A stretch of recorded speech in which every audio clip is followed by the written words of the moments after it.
El viento sopla sobre las colinas de Uz. Job supervisa sus tierras, donde miles de cabezas de ganado pastan bajo el sol, pero el cielo cambia de color. En un instante, el horizonte se torna negro en su vasta propiedad. Un fuego devorando los pastizales, devorando la hierba seca y convirtiendo los graneros en cenizas. El ganado corre sin rumbo. Job observa cómo el humo oculta el sol. Los criados aparecen corriendo hacia él. El primero cae de rodillas, sin aliento, señalando hacia el norte. El segundo llega poco después, relatando la caída de su casa. Sus hijos no lo lograron, han quedado bajo los escombros. Cada palabra de los mensajeros es un golpe. Solo queda el polvo que se levanta con el viento y el vacío de una vida. Sus dedos se cierran sobre los bordes de lo que queda de su tejido. No volverá a ver a sus niños. Su cuerpo no puede con el dolor de su realidad. Cae al suelo, donde se mezclan con el polvo gris. Sus rodillas impactan contra las cenizas. Su frente toca la superficie rugosa de la tierra. Sus manos se apoyan planas sobre el suelo. Job levanta la cabeza apenas unos centímetros. Sus labios se mueven con lentitud. Pronuncia palabras. El Señor dio y el Señor quitó. Bendito sea el nombre del Señor.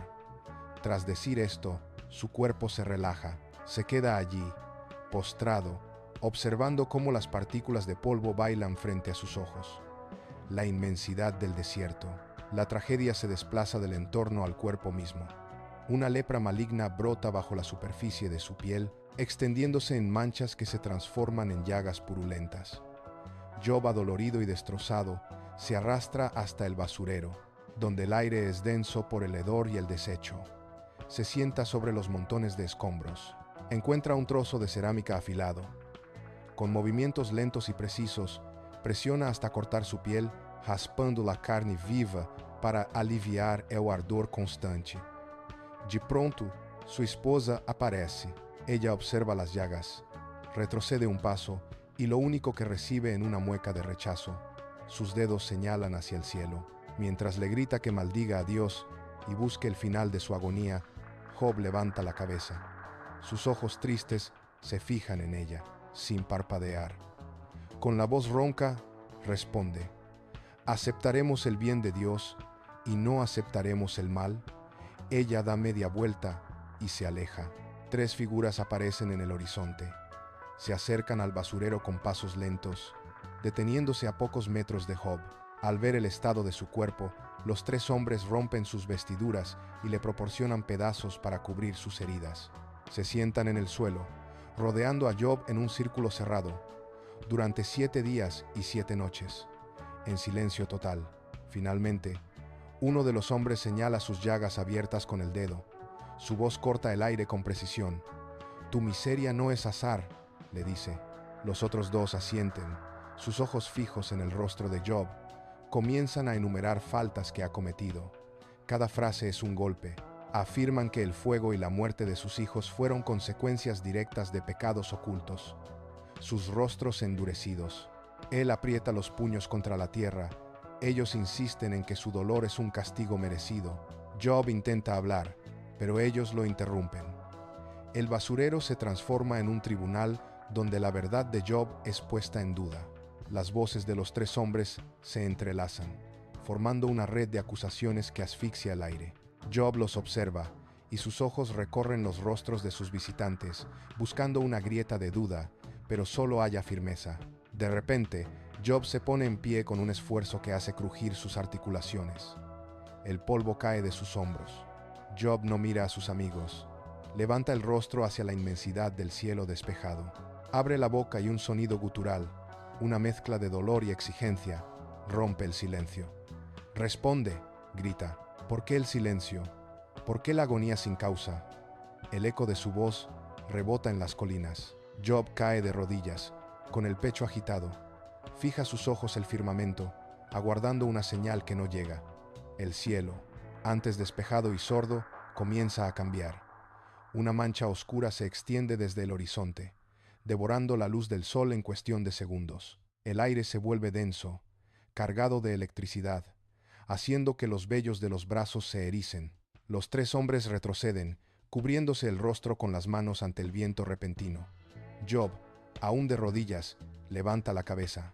La tierra bajo sus pies empieza a vibrar con un ritmo profundo, un temblor que sube por sus piernas y le sacude los huesos.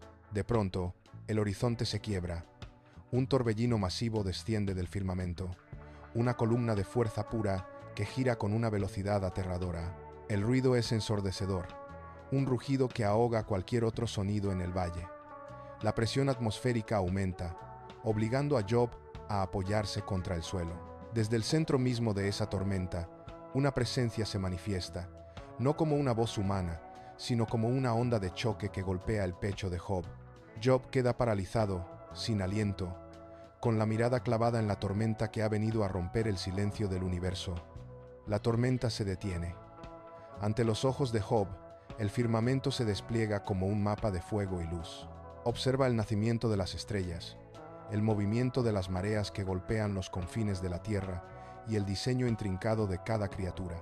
La inmensidad del cosmos se vuelve tangible. Job ve el orden oculto tras el caos, la estructura que sostiene la vida desde sus cimientos. Su propia agonía, antes el centro de su universo, se reduce a una mota de polvo frente a la magnitud de lo eterno. El juicio humano, las preguntas sobre el bien y el mal, se desvanecen como sombras al mediodía. Job baja la cabeza, sus hombros se relajan, el peso de su lucha cae al suelo.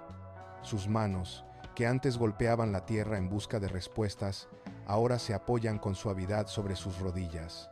De oídas te había oído, murmura, con la voz quebrada por el asombro.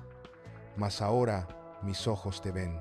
La soberbia de sus amigos se disuelve en el aire estático, dejando solo el silencio de quien ha comprendido su lugar en la creación.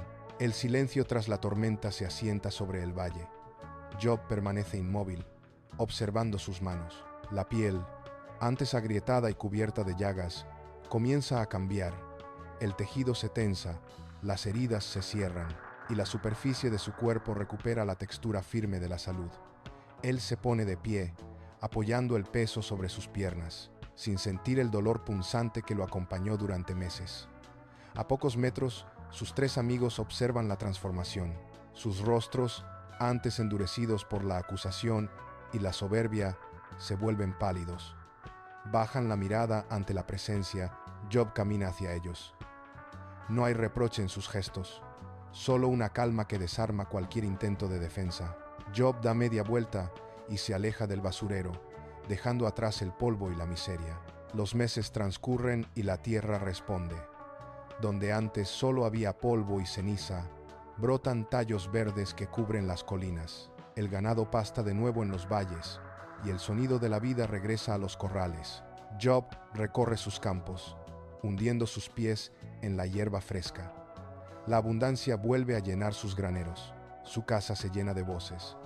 Nuevos hijos corren por los patios, y el bullicio de una familia numerosa reemplaza el vacío. Job los observa desde el umbral, con las manos apoyadas en el marco de madera. Ya no hay rastro de la enfermedad. Camina por sus tierras con paso firme, recorriendo los límites de su propiedad bajo el sol de la tarde. Sus ojos, que han visto el despliegue del cosmos y la fragilidad de la existencia, mantienen una serenidad inalterable. No busca explicaciones a lo que ocurrió, ni se aferra a los recuerdos del dolor. Simplemente avanza. La historia de su vida queda grabada en el aire de Uz, como el testimonio de quien sostuvo su integridad. Job se detiene en la cima de una colina. Contempla el horizonte donde el cielo se une con la tierra, y continúa su marcha, demostrando que la verdadera fuerza reside en la capacidad de permanecer de pie, mirando hacia lo eterno. Suscríbete